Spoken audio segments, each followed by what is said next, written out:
Hi, everyone. Welcome back to Innovate Together, the podcast. My name is Professor Matt Freeman. I'm the Centre Director here at Futurespace. And once again, we are based within the Bridge Studios, the new research lab based at the University of the West of England. Focus of today's episode is around innovating ethically with AI. So obviously this is a huge hot topic at the moment across the ecosystem, and absolutely delighted to be joined today by Karin Rudolph from Collective Intelligence. So we're going to be really digging into what should SMEs, what should startups, what should founders be thinking about in terms of not just AI adoption, but importantly, the governance and the ethics and the key principles in terms of harnessing these kinds of tools and technologies transparently, fairly, openly, and for as much kind of benefit as possible. Karin, welcome. Absolutely delighted for you to be joining us today. Before we start, can I just get you to introduce yourself and just say a little bit about who you are, what you do, and also kind of your background I'm quite interested in as well. So how did you get to where you are now in terms of what you're interested in, what you're thinking about? Absolutely, yeah. Thanks, Matt. It's great to hear. You got a brilliant place here, a brilliant studio, and yeah, thanks for inviting me today. So yeah, my name is Karin Rudolph. I'm the founder of Collective Intelligence, which is an AI and ethics and governance consultancy based here in Bristol, UK. And I do loads of things, obviously, around AI, around ethics, how to implement these tools in a way where are going to be, as you said, beneficial, but also trying to kind of give companies the tools to think about these issues, which are very complex societal issues. So I do lots of things around training, facilitating, workshops. I do also events. I do lots of presentations, and I try to really try to understand where they are and where they want to go in their AI adoption. My background, that's an interesting one because it's a long story. My interest in artificial intelligence and in technology in general started more than 20 years ago. So it's a long story. It was at the end of my university degree, my sociology degree, which is, I was studying something around cybernetics, which is kind of the theory of information, flow information and control. And then I came across with this idea of weak and strong AI. And I remember the second when the professor was talking about this. And I thought, oh my God, this is so interesting. I got really I thought it was incredible to think machines could one day, and I'm going to say think like human, because I think that's possibly one of the issues we have is we don't have a language to really reflect what these machines can do. But it got me really interested in this idea of having these very powerful tools embedded in society. And obviously, because I was studying sociology, I found that's super interesting. And I'm not going to go through all this story, but back then I tried to do some research around political participation, online participation, and democracy. But that was very early in the day, so I got lots of people saying, come back in 15 years. Because, where you're talking at now is just completely that, it's not like our kind of priorities in terms of research. So, yeah, it wasn't specifically 15 years, it was more than 20 years. And obviously in a different context, different country, I decided a few years ago to try to, go back into my old passion, if you like. Right. And yeah, I started kind of investigating, reading a lot, trying to understand what was happening, what we call now artificial intelligence. And then I decided to try to understand more the ethical issues and also political issues around AI. And that's why I started kind of doing some courses on philosophy, just to try to understand this from the philosophical point of view, which is even more interesting because it gives you a different set of tools to really get into these issues. So it's interesting. So kind of really multidisciplinary sort of background that's kind of brought you here, which is really interesting. So what I thought we'd start with is current perceptions. So in terms of where we are now around AI, obviously the level of adoption is going up and up. The level of discussion and discourse, good or bad, is kind of going up and up. I mean, I've just dug out some recent stats that I found. 85% of consumers now believe it's important for companies to factor ethics into these kind of AI discussions. 75% of execs rank AI ethics as important, which apparently has jumped from 50% just a few years ago, really. Where do you think we are in terms of the perceptions around these kinds of things? Like, there's so many different kind of opinions and ideas, so many different papers kind of being written. If you were to try and synthesize some of these kind of opinions together, what do you think the current debate or discourse is in terms of uses and applications of AI? I think there are loads of uncertainty and a good level of skepticism and also fear. Also excitement. So it's a mix. It's a really interesting mix. Lots of people are kind of really positive about the potential beneficial implementation of AI. Other people are really reluctant to do it.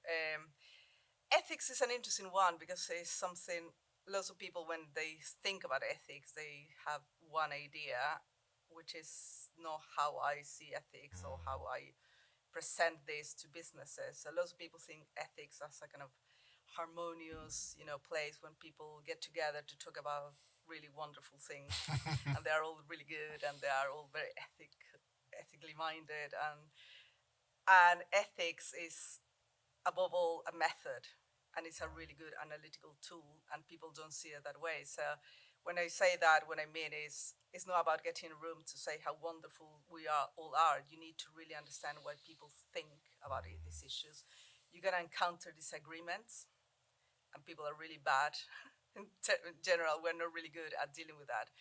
People are going to have very strong opinion about these things. Everyone wants to have a very strong moral stance about the issues. If you say, for example, fairness, everyone is going to say, yes, I'm very fair, but what do you mean by that? When you go into practice, if you say to someone, go and make a fair decision, one person can do something with an outcome, you'll say, what is this? Other person can do something completely different. And because we don't get this idea of we need to discuss this, we need to break down these concepts, and we need to analyze this, even using metrics. When you say ethics, people never think, oh, we need a metrics. Well, you need metrics. You need to measure these things. You need to put ethics as a method. You put in place as part of a process, and you start thinking, okay, what can go wrong with this? What can I do to mitigate that risk? Risk is obviously another very important part of the discussion. And people talk a lot about risk, and I think that's the right thing to do. And I talk a lot about risk as well.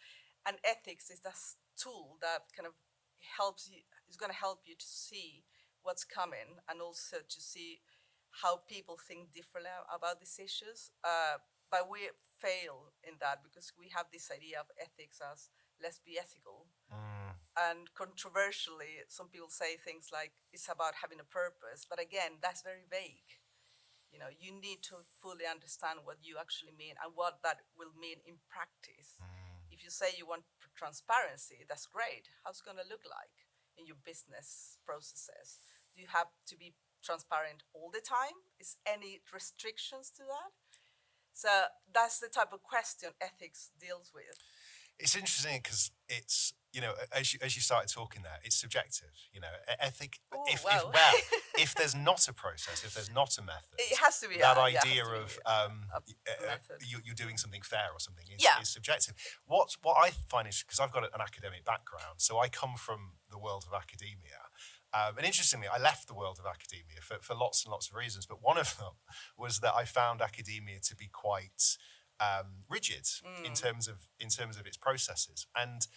But interestingly, if you go into academia, ethics is a long-standing, not just in a disciplinary sense, in terms of something you might study, but in terms of research ethics, for example, and processes and committees with huge bodies and multiple kind of people that review according to criteria for then a project to be deemed ethical.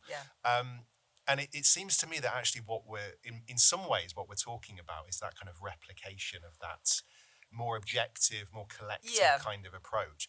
What do you think differentiates AI in this context, if indeed anything, in terms of that need for that method, as you were talking about? I think there are loads of differences. I mean, as you said, obviously, and we have in academia research ethics committees, we have bioethics, medicine, all the kind of research about kind of humans. Involves lots of protocols and very strict things people need to follow. When it comes to AI, I think that this another level of complexity. It's a kind of extra layer, and one of the things that is possibly the main concern for almost everyone is the fact machines are making decisions about our lives in almost every aspect of our lives. Decisions we don't fully understand, decision we can't fully control. We don't even know machine made a decision.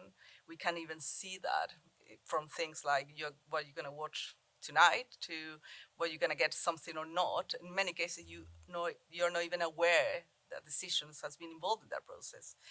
That presents another big problem surrounding human agency and our capacity to say, I don't want that, or I want that. Even, things like your social media feed. I mean, we don't really understand, and your social media feed can be completely different to mine, where you're receiving as information, and we have all the field of misinformation and disinformation can be one reality, mine can be something completely different. And because we lack that reference, that kind of centralized reference, we can go and say, okay, that's real, that's not real. That's increasingly a huge problem for our societies. I mean, I can go on and on, but there are lots of things that are going to go beyond the traditional ethics, applied ethics on these committees, or even, to some extent, by business ethics, for example, which is another area which is we all understand we need ethics to regulate some certain behaviors and we just to do things properly.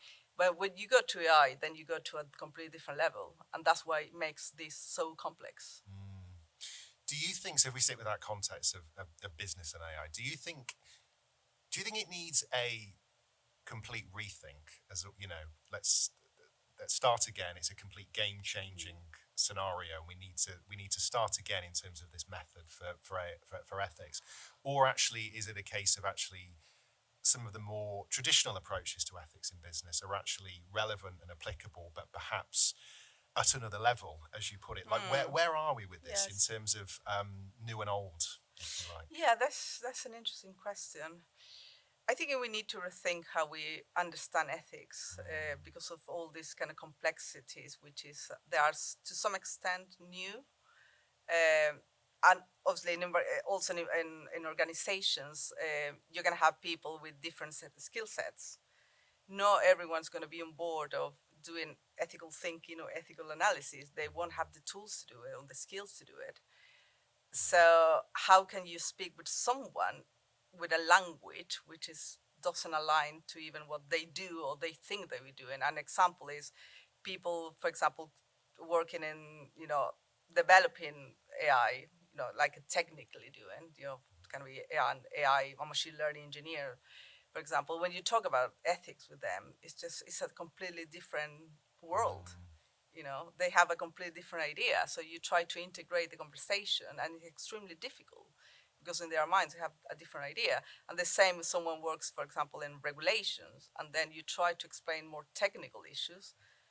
It's a different concept for all of them. So how to integrate ethics across the organization is very challenging for all these reasons. And because, again, people have an idea of ethics, which is as you said, it's very subjective. It's not as such, but yeah, that's what I think. I got my idea, I'm right. You got your idea, you're right. The next person, they're going to have their idea. They're also going to be right. But with AI, who's right? And then you need to bring everyone together to say, okay, let's see what you are understanding, my understanding. And it's also about finding this consensus and point of action, plan of action, how you can move with all people having different ideas on different endpoints, but you need to move things because you're in a business or in any organization. So it's that complexity which makes ethics difficult, but also so interesting and also so valuable, because you need that difference to also enable innovation. And when you people hear ethics, they think that's the opposite to innovation. A little bit like regulations, ethics and regulations, enemy of innovation. And I will argue it's completely opposite, because you need these roadmaps, you need these tools to navigate places you want to go in a way which is a lot more consistent than just, let's forget about these issues and let's do whatever we want. Why do you think that perception's there around ethics is somehow the enemy of Yeah, it's feel. interesting. I think, oh God, I mean, how controversial I can be. uh, God, I think lots of people are doing ethics as some type of, I got an idea and I'm going to impose my views to the organization I'm working and or some level of activism, if you like.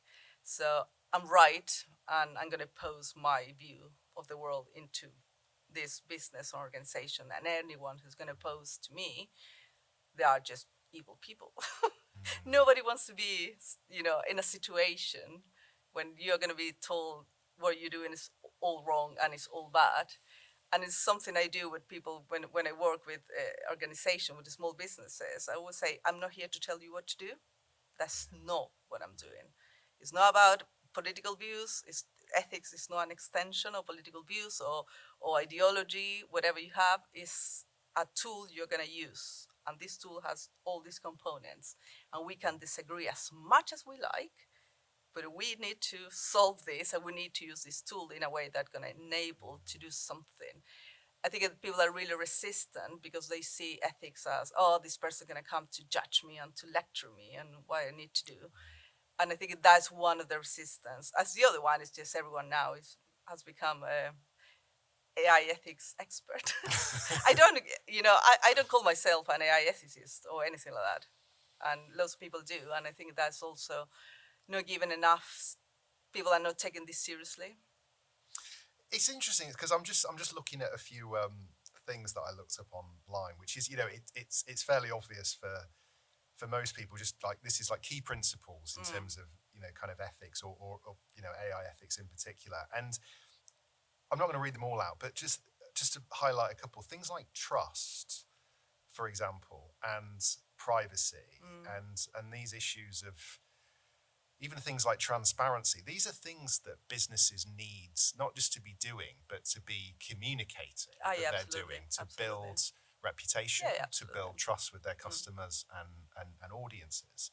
And if we're talking about an innovation-led company, they kind of need to be doing that even more, don't they? Because if you've got an innovative product, it's even harder, right, to build that trust, to build that kind of relationship with the customer. So if AI is factoring into that, it seems even more important. So I agree with you that tension seems to be slightly contradictory and almost old-fashioned, doesn't it? Actually, ethics and innovation are key as things that work together to build the business, I think. Yeah, and absolutely. But all the things you mentioned, usually we can see them as good business practices anyway. Yeah.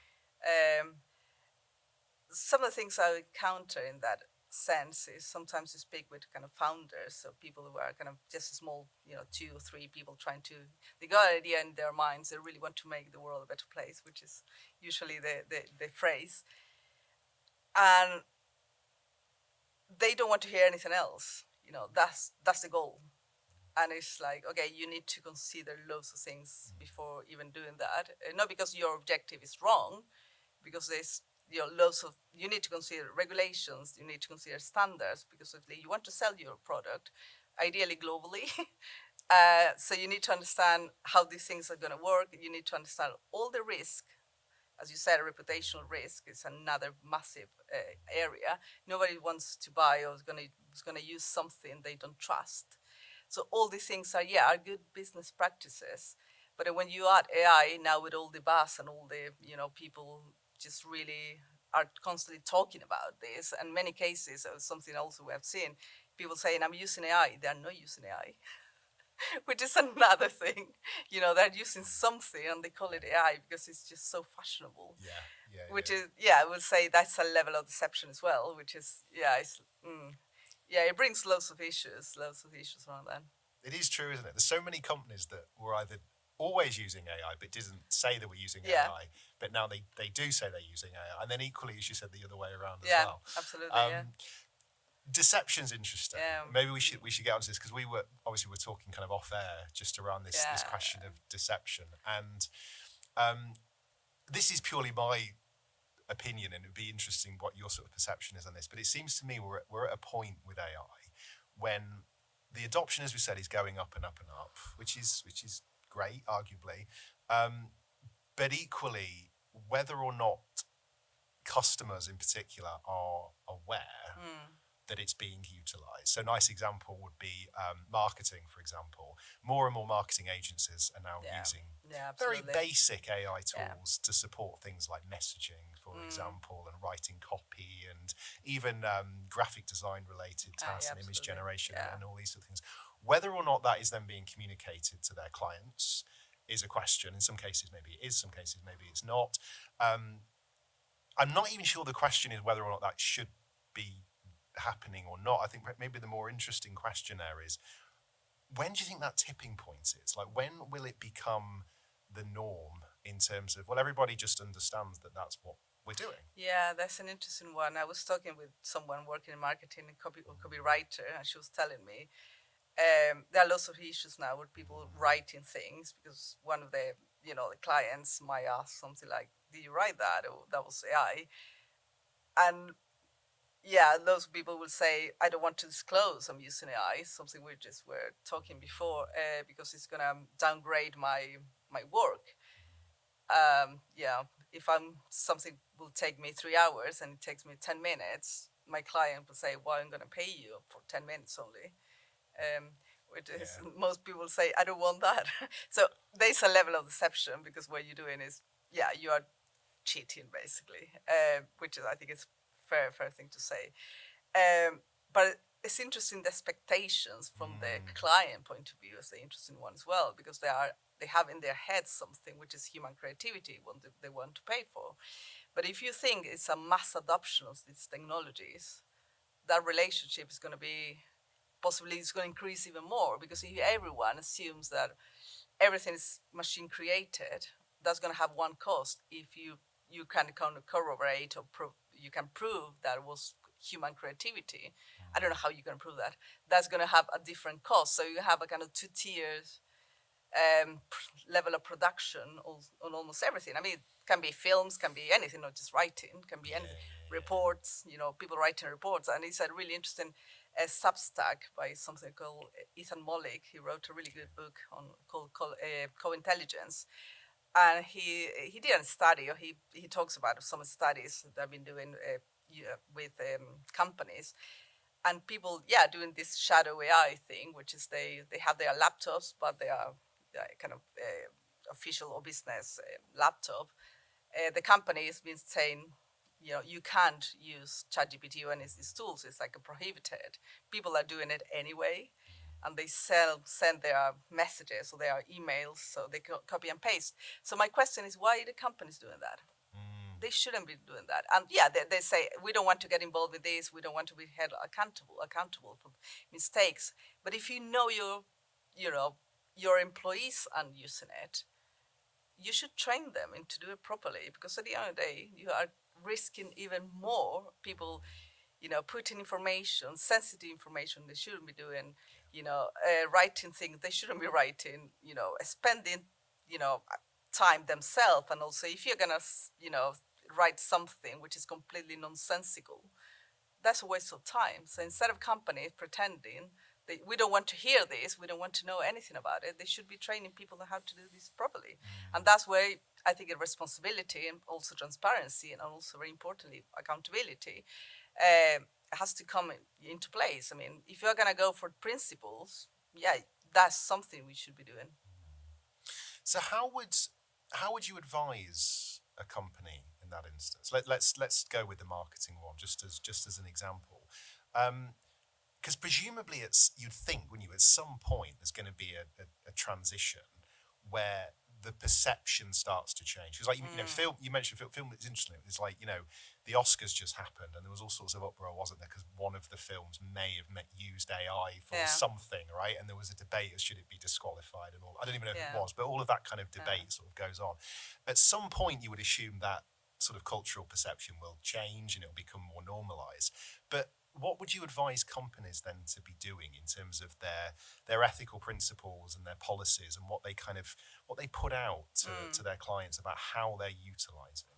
I mean, if you're using AI, you should disclose you're using AI. I think that's possibly a very kind of easy thing to do. I mean, it's not easy, but fairly obvious, if you like.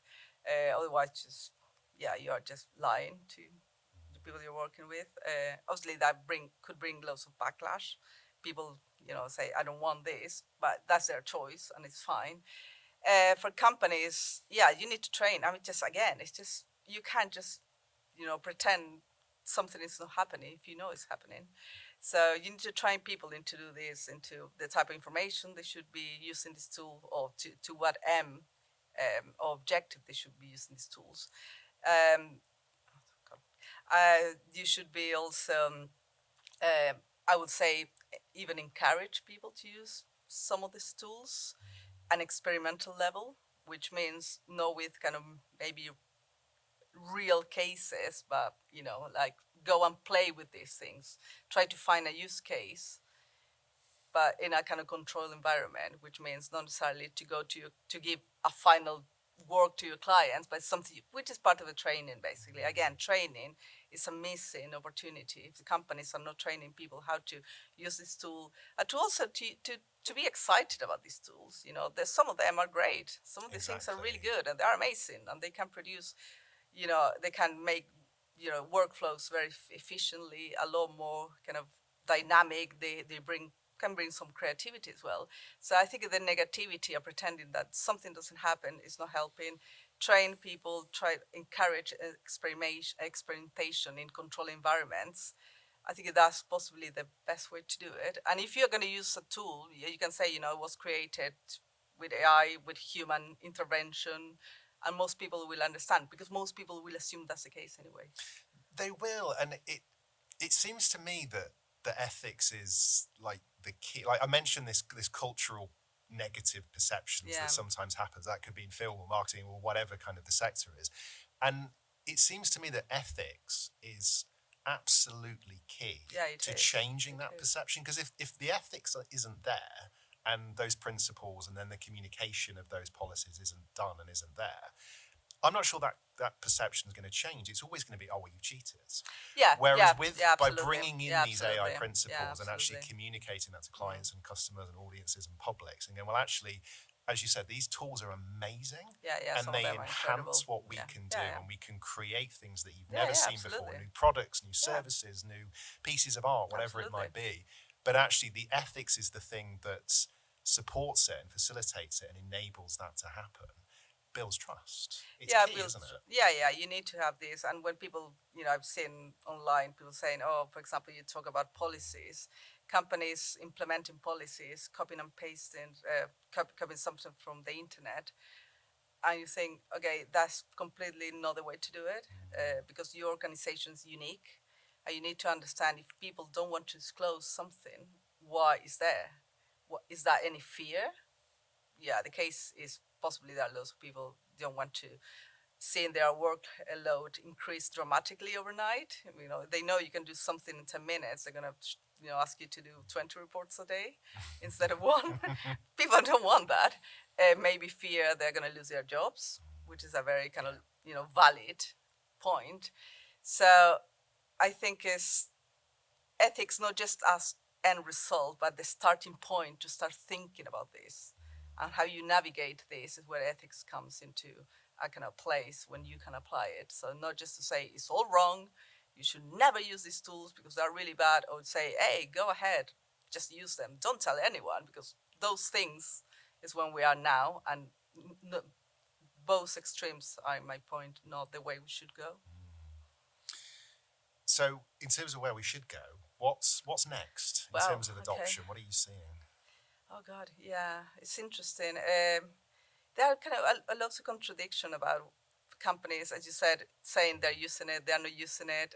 I don't think we have a clear picture of what's happening, because we can't really see inside what companies are actually doing. People now are talking a lot about the AI agents, which is the next the next toy. Yeah. Which is everyone is. There's no mass adoption of these things. They are very experimental, as far as I know. They present another layer of complexity, and when we have now is just we talk with a machine, if you like. I know language again is we don't actually talk, or we don't interact, or I guess interact is the only way to, with a machine, and the machine replies back to you. But now we're going to go into another layer of we have machines interacting with machines actively. And it can be no one or two or 100. At some point, can be millions of machines. So when I think it in my mind is we have a human society, and then we have another machine society above us, and that is a huge, absolutely. I don't think anyone can say they have an answer how to deal with that. I certainly I don't know. I don't think anyone knows how to deal with that. But that is going to be another. This machine is going to make decisions on our behalf as well. They're already doing it more increasingly. So from very basic things to entire workflows or operations in organizations.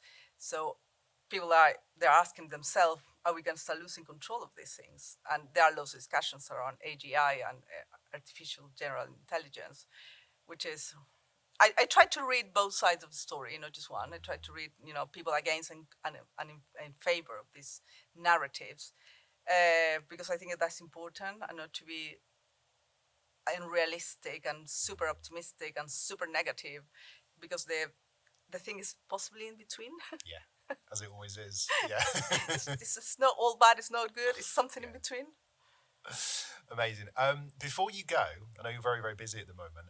Tell us about your conference in May. What can people look forward to? Oh yes, please. So yeah, come along. It's happening here in Bristol, second edition. The first one was last year, extremely successful, really good feedback. So we're going to be discussing all things around So we got people coming from the Department for Science, Innovation and Technology, the government, Alan Turing Institute, also to discuss some of the latest tools or frameworks the government is developing to help organizations, especially small businesses, which is they really need this help and how to implement some of these responsible AI principles. We're going to have discussions around AI for decarbonization, which is a very important topic, which I feel like we don't talk enough about the effect of using AI. So that's going to be a really interesting one. We're also going to have a talk around the supercomputer, Isambard AI, which is I'm really excited about that one. Lots of interesting discussions. It's very affordable, so people can come. I got already quite a few people. Already booked their tickets, so it's going to be great. We also have an exhibition space. So some companies know it's not just to hear what people have to say, but also to see. So local companies, are going to demonstrate what they're doing. And this all happening the 15th of May at the Watershed. So yeah, come along. It's going to be great. Look forward to it. Excellent. Thank you ever so much, Karin. Absolute pleasure to have you here. And thank you ever so much, as always, for listening. We'll see you next time.